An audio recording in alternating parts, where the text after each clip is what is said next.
Social media కార్యకర్తల సమావేశంలో over action చేసిన శ్రీకాకుళం ప్రకాశం జిల్లాల పోలీస్ అధికారులు చిక్కుల్లో పడ్డారు. అక్రమ కేసులు పెట్టిన ఇద్దరు ఖాకీలపై హైకోర్టు ఆగ్రహం వ్యక్తం చేసింది. ఇద్దరు వ్యక్తిగతంగా సంజాయిషి ఇవ్వాలని న్యాయస్థానం ఆదేశించింది. బోసా రమణ అనే వ్యక్తి విషయంలో హైకోర్టు ఆదేశాలను బేఖాతరు చేశారు పోలీసు అధికారులు. రమణని కోర్టు ముందు హాజరుపరచాలని ఆదేశించినా పట్టించుకోలేదు పోలీసులు. మరో కేసు ఉందంటూ ఇచ్చాపురం తీసుకెళ్లారు పోలీసులు.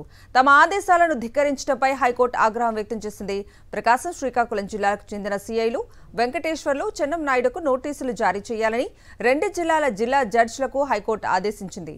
ఇద్దరు సీఐలు ప్రభుత్వ లాయర్ను వినియోగించుకోకుండా వ్యక్తిగతంగా సంజాయిషి ఇవ్వాలని న్యాయస్థానం తెలిపింది. ఇదే అంశానికి సంబంధించిన పూర్తి అప్డేట్స్ ని మా ప్రతినిధి రవీందర్ అడిగి తెలుసుకుందాం. రవీందర్, కవిత, తెలుగుదేశం పార్టీ నేతలు ఏదైతే చెప్తున్నారో రెడ్ బుక్ రాజ్యాంగానికి సంబంధించి ఇష్టానుసారం వ్యవహరించినటువంటి పోలీసు అధికారుల మేరకు ఇప్పుడు హైకోర్టు తీవ్రంగా స్పందించిన కోరిక. ఎందుకంటే వారికి సంబంధించి ఎప్పటివరకు ఏదైతే సోషల్ మీడియా సంబంధించి ఈ చిన్న సోషల్ మీడియా కార్యకర్తల విషయంలో ఓవర్ యాక్షన్ చేసిన శ్రీకాకుళం ప్రకాశం జిల్లాల పోలీసు అధికారులు చిక్కుల్లో పడ్డారు. అక్రమ కేసులు పెట్టిన ఇద్దరు ఖాకీలపై హైకోర్టు ఆగ్రహం వ్యక్తం చేసింది. ఇద్దరు వ్యక్తిగతంగా సంజాయిషి ఇవ్వాలని న్యాయస్థానం ఆదేశించింది. బోసా రమణ అనే వ్యక్తి విషయంలో హైకోర్టు ఆదేశాలను బేఖాతరు చేశారు పోలీసు అధికారులు. రమణని కోర్టు ముందు హాజరుపరచాలని ఆదేశించినా పట్టించుకోలేదు పోలీసులు.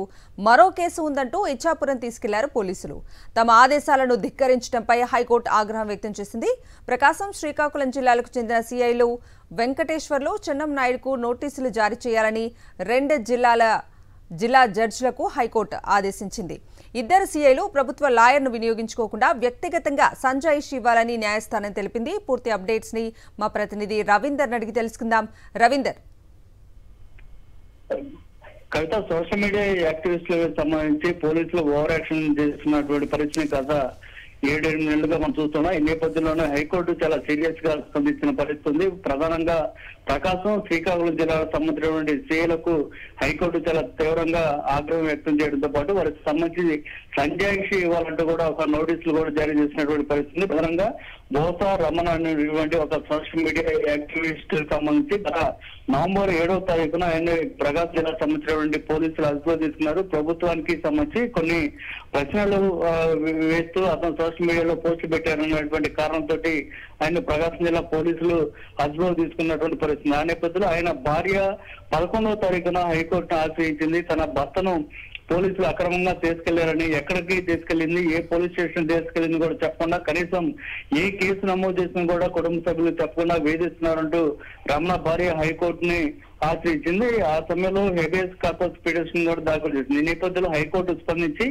ఎట్టి పరిస్థితుల్లో కూడా రమణను 13వ తారీఖున తమ ముందు హాజరుపరచాలంటూ కూడా ఆదేశించింది. అయితే శ్రీకాకుళం జిల్లాకు సంబంధించినటువంటి పోలీసులు వెంటనే రంగంలో దిగి ప్రకాశం జిల్లాకు వచ్చి అక్కడ ఒక పోలీస్ స్టేషన్ లో ఉన్నటువంటి రమణను శ్రీకాకుళం జిల్లా ఇచ్చాపురం తీసుకెళ్లి అక్కడ మరొక కేసులో కోర్టులో హాజరుపరిచినటువంటి పరిస్థితి. సో ప్రకాశం జిల్లాలో నుంచి హైకోర్టు చెప్పినప్పుడు కూడా స్పందించకుండా ప్రకాశం జిల్లా నుంచి తీసుకెళ్లి ఇచ్చాపురంలో అక్కడ జిల్లా కోర్టులో హాజరుపరిచినటువంటి వైనంపై హైకోర్టు తీవ్రంగా స్పందించింది. తాము ఆదేశాలు జారీ చేసినా కూడా ఇటు ప్రకాశం జిల్లా పోలీసులు కానీ అక్కడ శ్రీకాకుళం జిల్లా ఇచ్చాపురం సంబంధించినటువంటి పోలీసులు కానీ పట్టించుకోవడంపై హైకోర్టు చాలా తీవ్రంగా స్పందించింది. ఈ నేపథ్యంలో ఆ రెండు జిల్లాలకు సంబంధించినటువంటి సీఐలు ఎవరైతే రమణను అక్రమంగా అరెస్ట్ చేయడంతో పాటు రిమాండ్ తరలించడానికి ప్రయత్నాలు చేసినటువంటి సీఐలు ఇద్దరు కూడా, అంటే వెంకటేశ్వర్లు, చెన్నం నాయుడు, ఇద్దరికి సంబంధించి కూడా నోటీసులు జారీ చేసింది. వీరిద్దరు కూడా ఖచ్చితంగా ఫిబ్రవరి 10వ తారీఖులోగా సంజాయిషి ఇవ్వాలని కూడా చెప్పింది. అయితే ఇక్కడ ఇంకొక ట్విస్ట్ కూడా ఉంది. ఈ ఇద్దరు పోలీస్ అధికారులు కూడా ప్రస్తుతం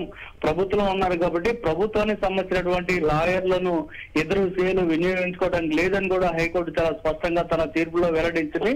ఇద్దరు వ్యక్తిగతంగా లాయర్లను వినియోగించుకోవాలి తప్ప ప్రభుత్వానికి సంబంధించినటువంటి ఏ ఒక్క లాయర్ను కూడా వినియోగించుకోవడానికి వీల్లేదని చెప్పిన పరిస్థితి ఉంది. ఇద్దరు సంబంధించినటువంటి సీఏలు వెంకటేశ్వర్లు, చెన్నం నాయుడు ఇద్దరు కూడా ఆ జిల్లాలో సంబంధించినటువంటి, అంటే ప్రకాశం జిల్లా అట్లాగే శ్రీకాకుళం జిల్లా సంబంధించినటువంటి జిల్లా జడ్జీలు స్వయంగా నోటీసులు కూడా ఆల్రెడీ జారీ చేసిన పరిస్థితి. సో ఇద్దరు కూడా ఆ జిల్లా జడ్జీల దగ్గరకు హాజరై ఎందుకు ఆ రమణను అక్రమంగా నిర్బంధించాల్సినటువంటి పరిస్థితి ఏర్పడింది అనేటువంటి అంశాల గురించి చర్చించాల్సినటువంటి వివరణ ఇచ్చుకోవాల్సినటువంటి పరిస్థితి ఏర్పడింది. మొత్తంగా అయితే అక్రమ కేసులు పెట్టి సోషల్ మీడియా కార్యకర్తలు వేధించాలనుకున్నటువంటి ఆంధ్రప్రదేశ్ పోలీసులకు హైకోర్టు చాలా తీవ్రంగా షాక్ ఇచ్చిందని చెప్పుకోవచ్చు. ఈ ఇష్యూ తోటి రాష్ట్ర వ్యాప్తంగా ఇంకా చాలా మంది పోలీసు అధికారులు కూడా వారి వెన్నులో వణుకుపుడుతుందని చెప్పుకోవచ్చు. ఎందుకంటే చాలా మంది సోషల్ మీడియా యాక్టివిస్టుల మీద ఇదే విధంగా అక్రమ కేసులు పెట్టి నిర్బంధించిన నేపథ్యంలో ఇప్పుడు హైకోర్టు చాలా తీవ్రంగా స్పందించి వారి మీద తీవ్రంగా స్పందిస్తున్న పరిస్థితి కనిపిస్తుంది. కవిత.